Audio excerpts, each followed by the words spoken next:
One of the biggest problems that I haven't talked about is we are looking at a U.S. economy where there's 8.4 million fewer Americans holding jobs than there were pre-pandemic.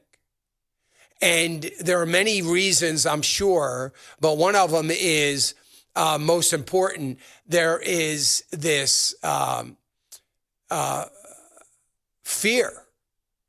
So the government has done a marvelous job scaring everybody. The U.S. Census survey conducted a little poll or a little survey indicating that the second half of March found that 4.2 million adults weren't working because they are afraid of getting COVID.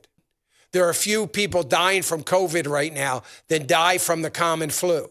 And nobody stopped working because every winter because they were afraid of getting the flu. But now they're stopping working because they're afraid of COVID. That's because the government, in their ideology and their agenda of trying to gain as much social control as they possibly can, which is they have, by the way, they've scared everybody to death. The government, in trying to be able to, without any argument from anybody anywhere, put more money into government, grow the size of government, expand the size of what taxpayers are going to have to support and pay for, instead of reducing the size of government. The bigger the government, the more social control they can garner. The more social control they can garner, the more power they have. The more power they have, that generally leads to more money in their own personal pockets. So they continue down this path. And now they're wondering, or they dare to wonder, why 8.4 million people are sitting home and they're not working because they're afraid of getting COVID. Well, no, they're sitting home not working because you have scared them into, well, if I get COVID, I'm going to die. So why doesn't the government start talking about the things that cure COVID, not treat it? There are a lot of things that treat it too. They should talk about those. But it doesn't just treat it, it cures it. It goes away, it's done. Why don't we talk about that? If we talked about that, we wouldn't have a problem. We wouldn't have 8.4 million people sitting home when we have 7 million job openings that need to get filled. And a lot of those job openings are created by the people sitting home. They could go back to work. Or why doesn't the government start to disincentivize people from staying home? If they would do that, we wouldn't have this problem. We wouldn't have this problem. But let's just keep this, but it keeps the social control by the government happening.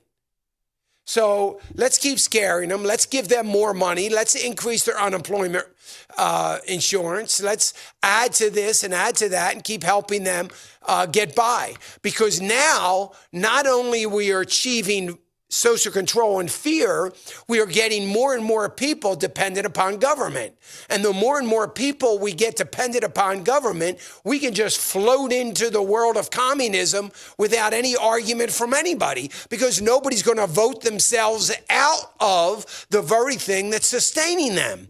So once we get a majority of people, and by the way, we have 48% right now dependent on government. Once we get a majority of people dependent on the government for their existence, that is finished. It's the end of the America as we know it. That's the end of free market economies. That's the end of prosperity. It's the end of future generations prospering. It's the end of government. We are now another European nation. We might as well join the Eurozone, which I'm sure is coming down the road. That's where we're headed. So when I see these numbers, I chalk up one win, socialism winning 1-0 right now. This is a win for socialism. Capitalism still 0. So they get a big win. A big win. The more they win on that front, they're going to get reelected. Who wouldn't reelect that? You got to be out of your mind not to reelect it. And they stay in power forever. This is what has happened in Europe, and it's going to happen here. Hey, remember to click the subscribe button right here on the screen.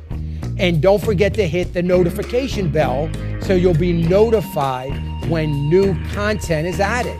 And more importantly than anything, you don't want to miss all 3 live hours of Financial Issues every day from 9 to noon. And you can watch it on FISM.tv. That's FISM.tv.